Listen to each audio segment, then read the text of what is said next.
ኢትዮጵያ እንደ አውሮፓውያን አቆጣጠር ሐምሌ 2024 ላይ ያደረገችው ትልቅ ለውጥ አለ።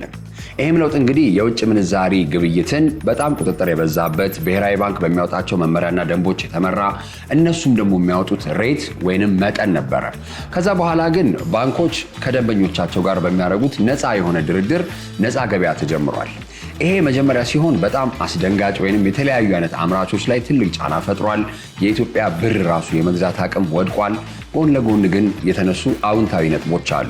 ይሄም ደግሞ የብር ጎን ለጎን የሚሄደው ወይም ፓራሌል ማርኬት የምንለው ከባንኮች ጋር ያለው ገበያ ለማመሳሰል ወይንም ቅርብ ለማድረግ ያለውን በጣም ከፍተኛ ልዩነት ለማጥበብ ነበረ። ባሳለፈው ደግሞ 2 ሳምንት አካባቢ ላይ ደግሞ ኢትዮጵያዊ ብሔራዊ ባንክ እነዚሁ የውጭ ምንዛሪ ግብይት ላይ የተጨመረ ማሻሻያዎች አድርጓል። ላላ ማድረግ ልንለው እንችላለን። እንግዲህ ደንቦቹን ስንመለከት ነፃ ከሆነ ግብይቱ የሚፈጸመው በባንክና በደንበኛ ድርድር ነው። ከዛም ደግሞ እንግዲህ ዶላሩ ምን ያህል እንዳለ ገበያ ውስጥ ይታይና ባንኮች የራሳቸውን ሬት ወይንም መጠን ያወጣሉ ነው። ከዚህ ጎን ለጎን የተነሳው እንግዲህ 3 ማሻሻያዎችን አድርገዋል። በትንታኔ ማነሳው ቢሆንም 3 ዘርፎች ልበለው ለውጦቹን ለማሳየት። አንደኛው ያለውን የውጭ ምንዛሪ ባንክ ሂሳብ ወይንም አካውንት አከፋፈት ቀለል በማድረግ ኤክስፓንድ ማድረግ ወይም ማስፋፋት አንደኛው ነው። ሌላኛው ደግሞ የክፍያ ስርዓቶች ላይ የነበሩ ቁጥጥሮችን፣ ገደቦችን ደግሞ ቀለል በማድረግ ኮንቪኒየንስን ወይንም ምቹነትን መፍጠር ነው።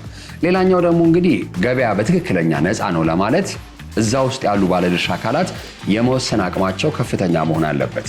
ከዚህም አንጻር እንግዲህ ባንኮች ኦቶኖሚ እንዲኖራቸው ወይንም የመወሰን አቅም እንዲኖራቸው ሰፋ ያለ ማሻሻያ ተደርጓል።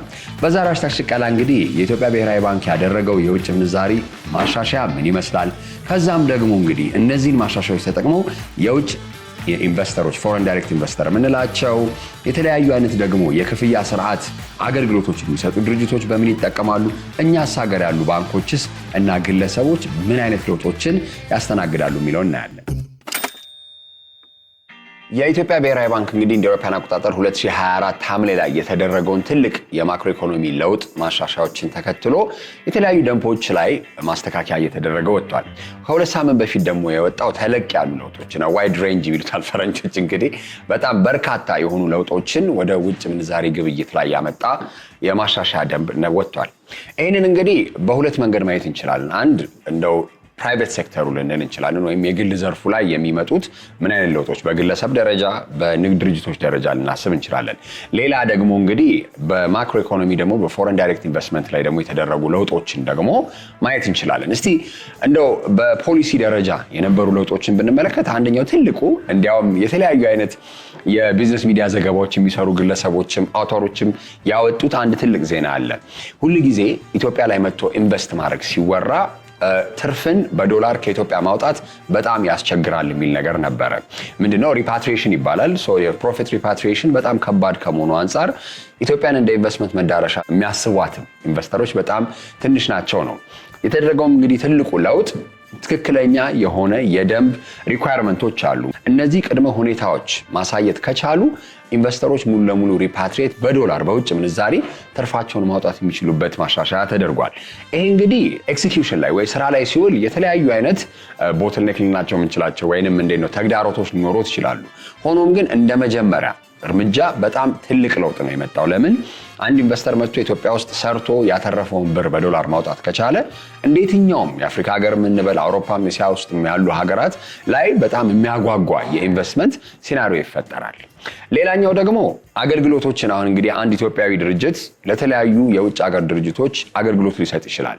አንድ የማስታወቂያ ድርጅትን እናንሳ። አንድ የማስታወቂያ ድርጅት ፕሮባብሊ ለውጭ ሀገር ላለ ድርጅት እንደው ኤምሬትስ እንበል ለነሱ ማስታወቂያ የሚሰራ ከሆነ ክፍያ የሚከፈለው ኦፍሾር አካውንት ላይ ሊሆን ይችላል፣ ወይንም እኛም ሀገር ላይ በውጭ ምንዛሪ ሊከፈለው ይችላል። ታዲያ ድሮ የነበረው የተወሰነ እስከ 28 ቀን 30 ቀን ብቻ ነው ያን የውጭ ምንዛሪ እንዲያውም ለብሔራዊ ባንክ አብላጫ ድርሻውን ከሰጠ በኋላ ነው መጠቀም የሚችለው። አሁን ግን ሙሉ ለሙሉ የሚያገኘውን የውጭ ምንዛሪ ያለምንም የጊዜ ገደብ የመጠቀምም መብት ተቀምጧል። እነዚህ ሁለት ነገሮች በጣም ትልልቅ ለውጦች የምንላቸው ናቸው። ሌሎቹን ታዲያ ስንመለከት በግለሰብ ደረጃ እንግዲህ አሁን አንድ ግለሰብ ለባለቤቱ ለልጆቹ ቅርብ ለሆነው ዘመድ ውጭ ሀገር ላይ ሄዶ መታከም ቢፈልግ፣ ትምህርት እድል አግኝቶ ትምህርት መማር ቢፈልግ ባለው የውጭ ምንዛሪ አካውንት ከፍሎ ማስተማር፣ ማሳከም፣ የጉዞ እንደው ለመዝናናት እንኳን ያንን አካውንት መጠቀም ይችላል ማለት ነው።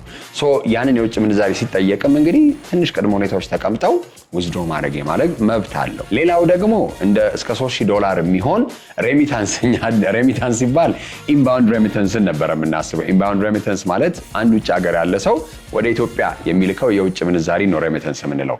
አሁን ግን ኢትዮጵያውያን ውጭ ሀገር ላሉ ዘመዶቻቸው መደገፍ ለሚፈልጉት ሰው ያላቸው የውጭ ምንዛሪ ሂሳብን በመጠቀም እስከ $3,000 ቀጥታ መላክ ይችላሉ።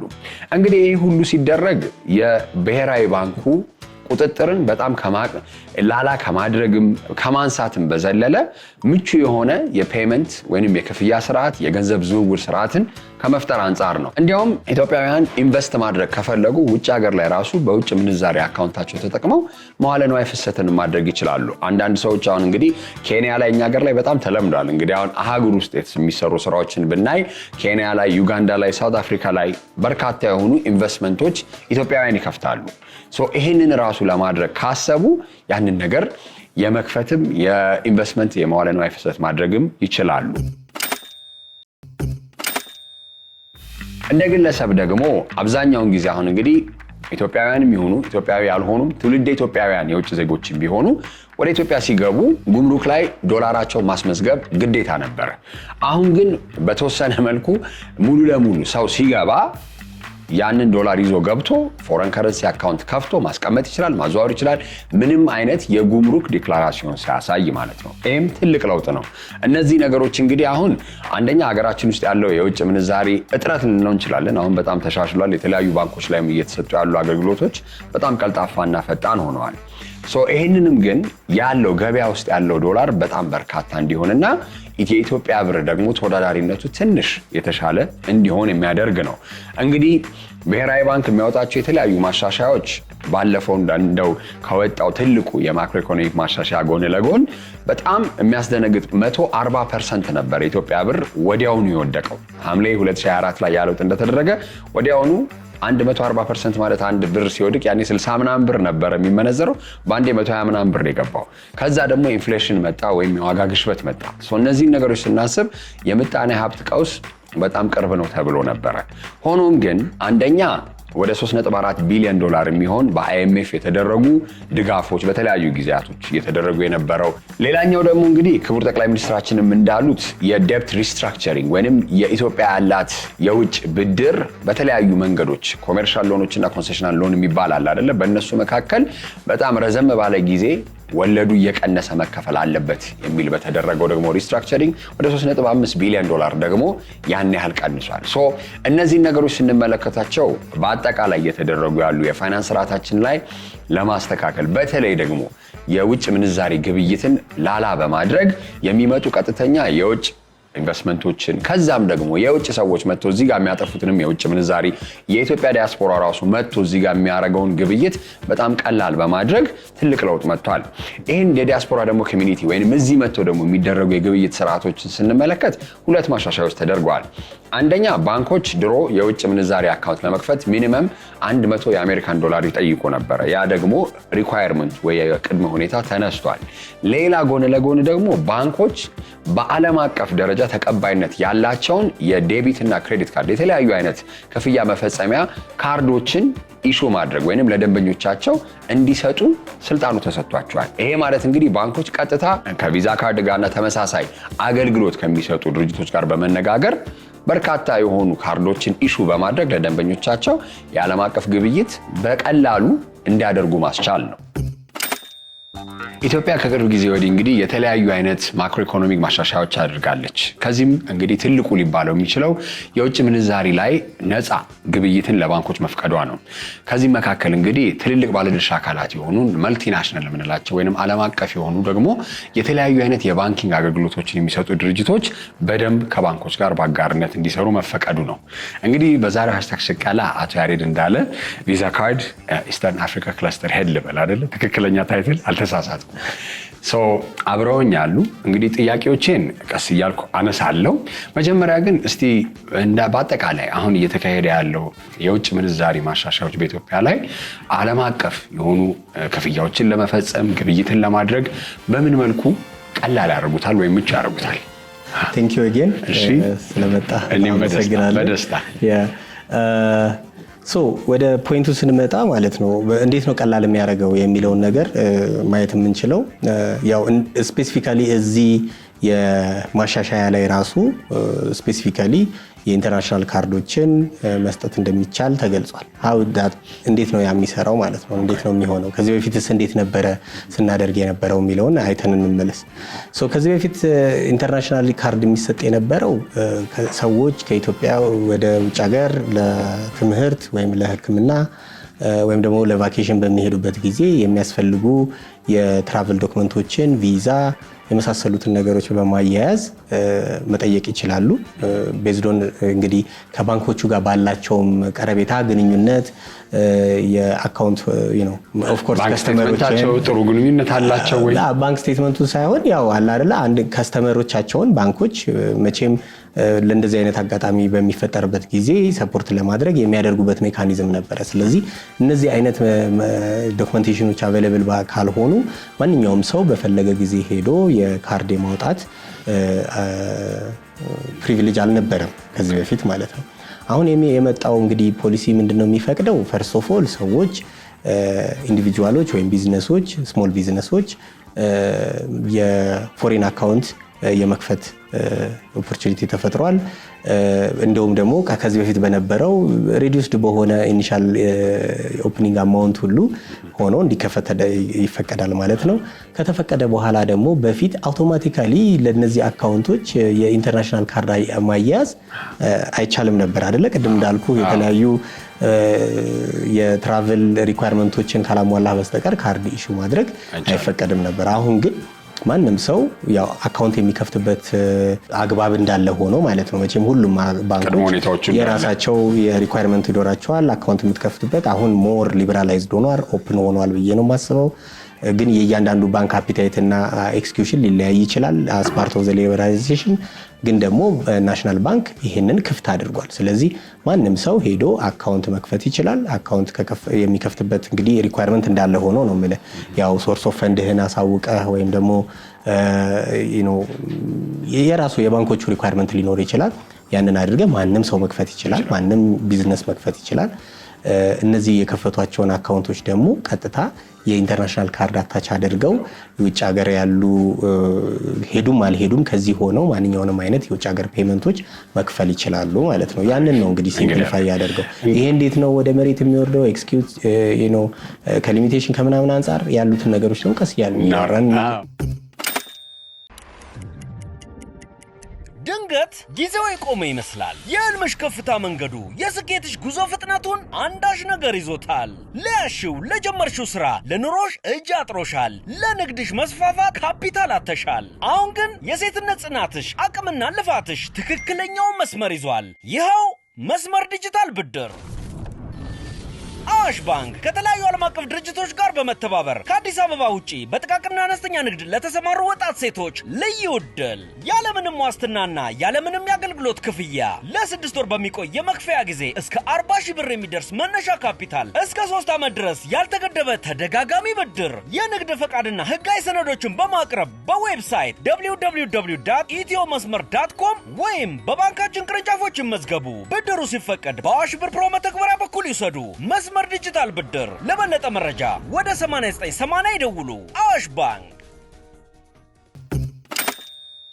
እስቲ እንደው እንደ ግለሰብ አሁን ለምሳሌ $100 ሪኳየርመንት ነበረ።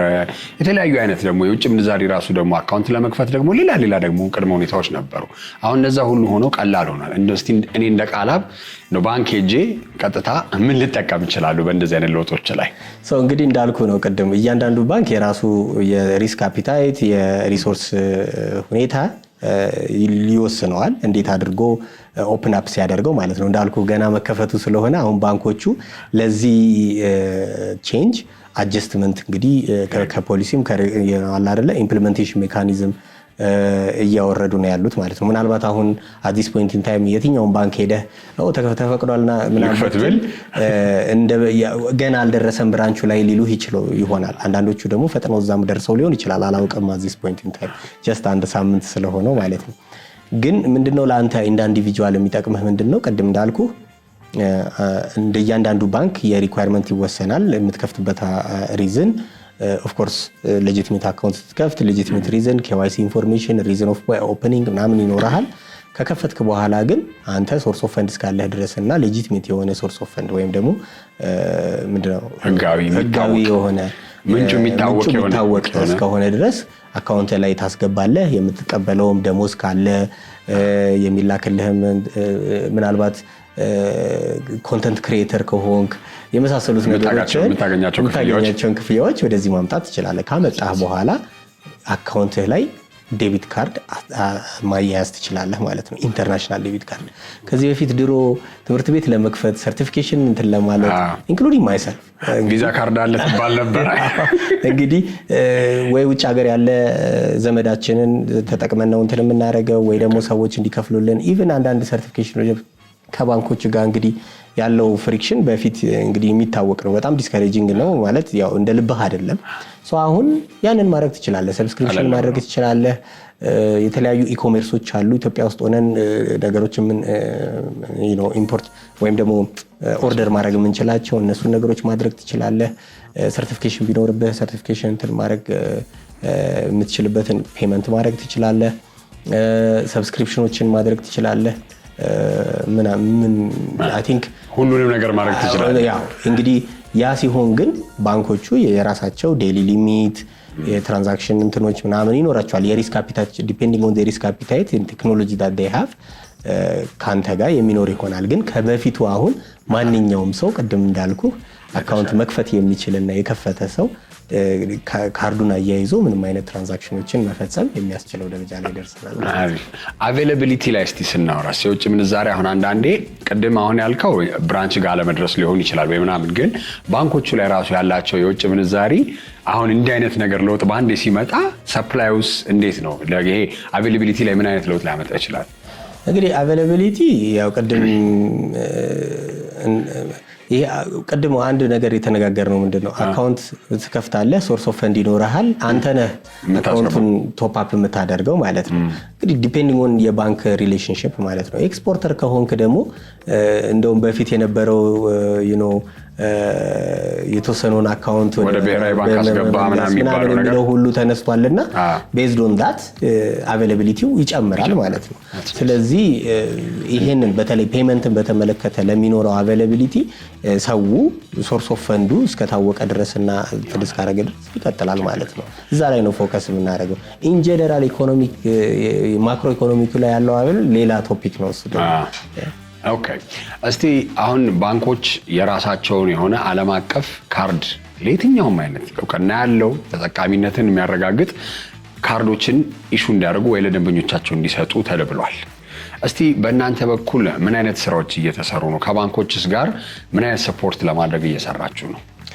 ቴንክ ዩ ጥሩ ጥያቄ። ከባንኮቹ ጋር እያደረግን ያለነው ነገር ምንድነው? ፈርስት ኦፍ ኦል ያው አሁን ይሄ አጀስትመንት እና ሪፎርም ከመጣ በኋላ which is couple of weeks ያው ኮላቦሬት እያደረግን ነው። ቅድም እንዳልኩ ነው ኢንተርናሽናል ካርድ እኮ ይሰጣል ድሮ። it's just that limitation ስላለው ነው የምታገኝበት ሪዝን። እርግጥ በፊት የምንሰጣቸው ካርዶች በአብዛኛው ፕሪፔይድ ናቸው ወይም ደግሞ ቶፕ አፕ ነው የሚደረጉት which means ከአካውንት ጋር ቀጥታ የተያያዙ አይደሉም። እርግጥ ቴክኖሎጂውና የፔመንት ሜካኒዝሙ የሴኩሪቲ ሁኔታው ምናምን አለ እያሳደግነውም ነው ያለ ነው። አሁን ግን ዴቢት ካርድ የመስጠት ኦፖርቹኒቲ ተከፍቷል ማለት ነው። ይሄ ኦፖርቹኒቲ ባለበት ሁኔታ እንዴት አድርገን ነው እንግዲህ ያለውን ኦፖርቹኒቲ አብረን ህብረተሰቡ በሚጠብቅ ሁኔታና ደግሞ ለባንኩም ለኢኮሲስተሙም አመቺ በሆነ መንገድ እንዴት ነው የምናደርገው የሚለውን አብረን እያሉ ለምሳሌ ነገና ከነገ ወዲያ ሮብና ሐሙስ ማነው ማክሰኞና ሮብ ፉል ዴይ ትሬኒንጎችን አዘጋጅተናል። እኛ እንዴት ነው ሁሉንም የባንኮች የዲጂታልና የቢዝነስ ሊደርሺፕ ላይ ያሉ ይሄ የሚመለከታቸውን አካላት ጠርተን 2 ቀን ሙሉ የካርድ ቢዝነስ ፕሮፊታቢሊቲ ምን ይመስላል፣ ኢኮኖሚክሱ ምንድነው፣ ሃው መርቻንቱ፣ ኢሹወሩ፣ አኳየረሩ የመሳሰሉትን እነዚህን የካርድ ቢዝነስ ኢኮኖሚክሱን አንዴ ሪፍሬሽ እናደርጋለን። አንድ ላይ እንዴት አድርገው ነው ደግሞ ከካርድ ቢዝነስ ካርድ ብቻ መስጠት ኮምፎርት እና ኮንቪኒየንስ መፍጠር ብቻ ሳይሆን ለክላይንታቸው እነሱስ ከካርድ ቢዝነስ እንዴት ነው ፕሮፊት ማግኘት የሚችሉት የሚለውን ነገር ማርጂን ማክሲማይዜሽን እንዴት ይመስላል የሚሆነው ፌር በሆነ ሁኔታ ማለት ነው። ከስተመሩ በቀላሉ መጠቀም እንዲችል ደግሞ ፌር መሆን አለበት የመሳሰሉት። ስለዚህ እሱን ኢኮሲስተሙ ኢኮኖሚክሱን አብረን የምናየው ይሆናል።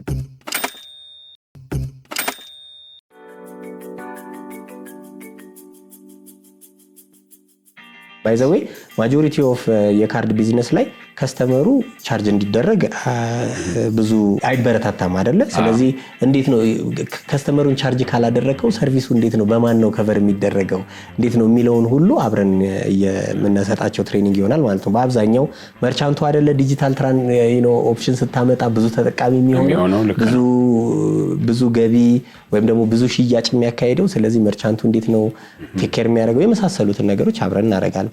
ከዛም ደግሞ ቀጥሎ እነዚህ ነገሮች ሲከፈቱ ከዴቢት አካውንታቸው አታችድ የሆነ ከአካውንታቸው ጋር አታች የሆኑ ካርዶችን ስንሰጥ እንዴት ነው ሰኪዩር የምናደርጋቸው የሚለውን ደግሞ የሴኩሪቲ ቴክኖሎጂዎችን የሪስክ ቴክኖሎጂዎች የኮምፕላያንስን ሁኔታ አብረን የምናይበት ይሆናል ማለት ነው። ፈርስት ኦፍ ኦል ስለዚህ ትሬኒንግ እያደረግን ነው፣ አብረን ሪፍሬሽ እያደረግን ነው። ሁለተኛ ደግሞ ነገር እያደረግን ያለነው ስትራቴጂካሊ ኦኬ ምን አይነት ፕሮዳክቶች ናቸው ባንኮቹ ያላቸው ኦሬዲ ይሄንን አይነት ቮሊዩም ግሮዝ እና ሊበራላይዜሽን ለሃንድል ለማድረግ ያላቸው ዝግጁነት ምን ያህል ነው የሚለውን አብረን እያየን ያለ ነው ማለት ነው። ሶ ያ ዝግጁነት ከምን ጋር ይያያዛል? ከአስፈላጊ ቴክኖሎጂዎች፣ ሪስክ ቱሎች፣ ሴኩሪቲ ቱሎች፣ የኮምፕላያንስ ሁኔታዎችን አብሮ በማየት አብረን ኮንሰልት እያደረግናቸው እየሰራን ያለ ነው ማለት ነው። በጣም አሪፍ። እንደ መጨረሻ ጥያቄ ላርግና እንግዲህ አብዛኛውን ጊዜ እንደ አይነት ነገሮች በቲዮሪ ልበለው ቲዮሪ ባይሆንም አሁን ህግ ሲወጣ ደንብ ሲሻሻል አሪፍ በወረቀት ደረጃ ጥሩ ይሆናል። ኤክሲኪዩሽን ላይ ደግሞ ሲመጣ ደግሞ ትልልቅ ችግሮችም ሊባሉ ይችላሉ። እንደ ጥሩ ጅማሬ የምናበረታታው ቢሆንም እስቲ ዋት ቻሌንጅ ፎርካስት ቢባል ምን አይነት ችግሮች ሊያጋጥሙ ይችላሉ እንደዚህ አይነት ነገሮች ላይ? ካርሶ እንግዲህ ዋይድ የሆነ ኤክስፒሪየንስ እንዳልኩ ነው። አሁን ሬዲነስ ላይ ኢምፖርታንት መሆን አለበት። እንግዲህ ኤክስኪዩሽን ፕላን ያስፈልጋል። እንዴት አድርገን ነው ወደ መሬት የምናወርደው? እንዴት አድርገን ነው ከስተመራችንን በአግባቡ ሰርቭ የምናደርገው? ይሄን ኦፖርቹኒቲ ተጠቅሞ እንዴት ነው ከስተመሩም ተጠቃሚ የሚሆነው፣ ባንኩም ተጠቃሚ የሚሆነው፣ መርቻንቶችም ተጠቃሚ የሚሆነው የሚለው ኤክስኪዩሽን ፕላን በጣም አስፈላጊ ነው። ስለዚህ እሱ ያስፈልጋል። እንግዲህ ቀደም ብለው ይሄንን ሰርተው የሚወጡ ባንኮች ቶሎ ተጠቃሚ ይሆናሉ። ከዛ በኋላ ግን ቅድም አንስችላለሁ ሪስክ ብዬ የማስበው ነገር ምንድነው ኦፕን አፕ ስታደርግ አብሮ ቴክኖሎጂውንም ማርኬቱንም ኦፕን አፕ ስታደርግ በዛው ልክ ደግሞ የሴኩሪቲ የኮምፕላያንስ ጉዳይም ደግሞ ኢምፖርታንት ነው። ስለዚህ እዛ ላይ መስራት ያስፈልጋል። ምን ያህል የሴኩሪቲ ሁኔታው የባንኩ ቴክኖሎጂ ሬዲ ነው? ሴኩሪቲን ማኔጅ ለማድረግ ቴክኖሎጂ ብቻ አይደለም፣ ገባ ፕሮሲጀሮች እና የአሰራር ሁኔታዎችም መስተካከል አለባቸው። እሱስ ምን ያህል ሬዲ ነው የሚለውን እንትን ማለት ይቻላል ያስፈልጋል። ይሄ ከባንኮቹ ከኛ ከቴክኖሎጂ ፕሮቫይደር እና ከፔመንት ኢንፍራስትራክቸሩ አንጻር ነው። ከተጠቃሚው ደግሞ አንጻር ስታይ ሰዎች ካርዳቸውን ካገኙ በኋላ የተለያዩ ሶሻል ኢንጂነሪንግ የመሳሰሉ ምንድነው የሚባለው ሴኩሪቲ ኢሹዎች ይኖራሉ አይደለ? ይሄ ማጭበርበር፣ ሳይበር ሴኩሪቲ፣ አይደንቲቲ ምናምን የመሳሰሉ እሱንም ደግሞ ሞር ኮንሽስ መሆን አለበት፣ ኮንሽስ ማድረግ ያስፈልጋል። ስለዚህ ባንኮቹ እኛ አብረን ሆነ ብዙ የተለያዩ የካምፔኖች ያስፈልጉናል ማለት ነው። ይሄ ማለት እንደዚህ ነው፣ ባንክ ይሄንን ኢንፎርሜሽን አይጠይቅህም፣ ይሄን ኢንፎርሜሽን የሚጠይቅህ ካለ ይሄ ሪስኪ ነው ምናምን የሚሉትን ነገሮች በጣም በጣም በሰፊው መስራት ይኖርብናል ማለት ነው። ስለዚህ አገራት ወይም ደግሞ ኢንፍራስትራክቸሮች እንደዚህ ሲከፈቱ አብሮ የሚመጣው ፖዚቲቭ የሆኑ ትልቅ ጥቅሞች እንዳሉ ሁሉ ይዞ የሚመጣውም ቻሌንጆች እና ሪስኮች አሉ። ለዛ ዝግጁ ሆኖ መቀጠል ያስፈልጋል። ሁሉም ሀገሮች አብዛኛው ሀገሮች አብረን የምንሰራቸው እንግዲህ ይሄን አድርገዋል፣ እየሰሩ ነው። እነዚህ ነገሮች ይመጣሉ ብለን ዘግተን አንቆይም። that is what we are doing opening it up። ስለዚህ ስናደርግ ግን አስፈላጊው የሆነ ከሴኩሪቲው አንጻር ከተለያዩ ነገሮች የሚያስፈልጉት ግብአቶች አሉን ወይ የሚለው ላይ ግን አብረን መስራት ያስፈልጋል። እየሰራንም ነው ያለነው። በጣም አሪፍ። እንግዲህ ያው ህልም ተፈርቶ ሳይተኛ ይታደርም ነው። ስለዚህ እንዳሉት ችግሮችም እንዳሉ የሳይበር ሴኩሪቲ ማሁን የበለጸጉ ሀገራትም ላይ እንግዲህ ትልልቅ የማንነት ስርቆትን ቢደረግ ስቲል እየሄደ ነው፣ እያደገ ነው። ምቹነትንና ደግሞ ቀልጣፋነትን ደግሞ የሚያረጋግጡ እንዲህ አይነት የካርድ ቢዝነሶች ስለሆኑ እንደናንተም አይነት ትልልቅ ዓለም አቀፍ ድርጅቶች መጥተው እዚህ ጋር ኢትዮጵያ ውስጥ ያን ነገር ካስተሳሰሩት አሪፍ የሚሆን ይመስለኛል። ኤግዛክትሊ። አቶ ያሬድ ለጊዜዎት በጣም አመሰግናለሁ። ቴንክ ዩ በጣም። የዛሬው ሃሽታግ ሽቀላ ይህን ይመስል ነበረ። እስከሚቀጥለው ሳምንት መልካም ጊዜ